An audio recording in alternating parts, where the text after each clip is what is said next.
William here. What are we looking at today? We are looking at Construction Contracting Operations and Management Level 6, and we are looking at Unit 2. Excuse me, got a tickly throat this morning. And Unit 2 is Plan, Allocate and Monitor Work in own area of responsibility.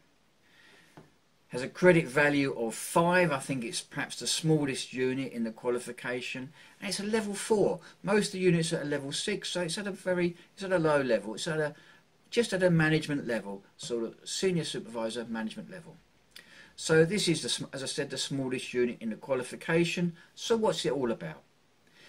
This unit is all about allocating work to team members, or evidencing how you allocate work to team members, how you agree objectives with them, and assessing their performance and providing feedback.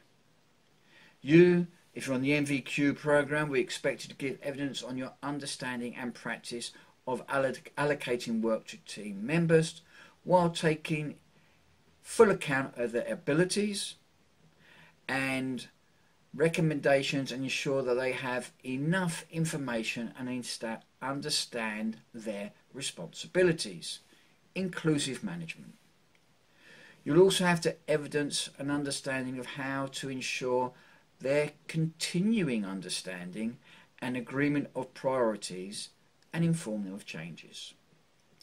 You'll have to evidence or gain an understanding of how to work with team members to develop their own objectives and work plans, ensuring that these are consistent with their abilities and are sufficiently detailed, meet organisational objectives, and are realistic and achievable. Smart bound. We'll talk about that in the audio podcast a little bit more. You will have to evidence or gain an understanding of how to ensure that team members understand the plans and are committed to them, and to evidence how you offer advice and guidance as necessary and update plans as required. You will also be required to evidence or gain an understanding of how to ensure that your team members understand the monitoring and assessment process or processes, and in conjunction with team members carry out meaningful assessments whilst taking into account their personal circumstances and yours, or their organisational requirements. Wow, it seems a little bit heavy. Let's just press on and get through the heaviness. You'll be expected to evidence or gain an understanding of how to provide team members with feedback that is clear and constructive, is sensitive to their needs, and maintains confidentiality. You'll be expected to evidence or gain an understanding of how to give team members the opportunity to respond and make recommendations regarding improvement, which is all about planning and allocating and monitoring work. So in a nutshell, this unit is about planning work, allocating work and responsibilities, monitoring performance and quality. So we went through an awful lot there, but in a nutshell, this unit is about planning work, allocating work and responsibilities, and monitoring performance and quality. Typical evidence requirements: work allocation sheets, team meetings, site inspection reports, work programs, perhaps a company training matrix, employee or contractor reviews. There are 4 learning outcomes in this unit, and they're very small.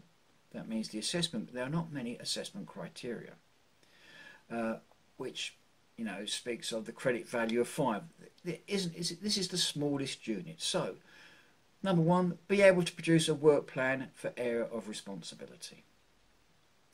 Number 2, be able to allocate and agree responsibilities with team members. Number 4, be able to monitor the progress and quality of work in your own area of responsibility and provide feedback.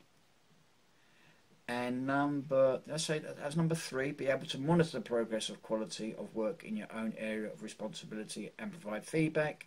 And number 4, be able to review and amend plans of your own responsibility and communicate changes. If this all sounds very familiar to you, then it's been a very good introduction, and it's probably rung some good bells and you've understood exactly what's going on. If not, let's have a look what other guidance is available. Now this is Unit 2. Unit 2. In conjunction with this video introduction, we've also produced audio podcasts for all of the units in this qualification. And for this unit, Unit 2, and for all units, we have gone through the assessment, the learning outcomes, and written guidance for every single learning assessment. So if I open up the podcast script for this unit and just randomly pick on a section, let's see, here we've got one. It says in learning outcome number 1, 1.3, examine priorities and success criteria needed for the team. So what I've written here, you always tend to use, if you want to get into the swing of this, use the assessment criteria to rewrite your answers. So therefore, I examine priorities and the success needed for a team at planning when I explore and review the size, spec, skill-based requirements, management and supervisory requirements of a specific task or project, for instance.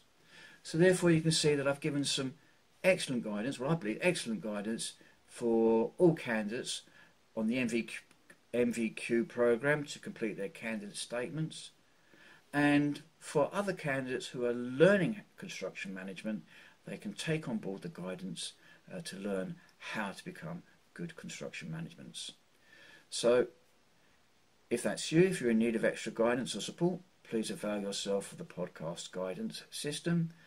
And I think that brings this introduction to this unit to an end. I trust and hope it's been helpful. If you have any NVQ requirements, please get in touch. We'd love to work with you further.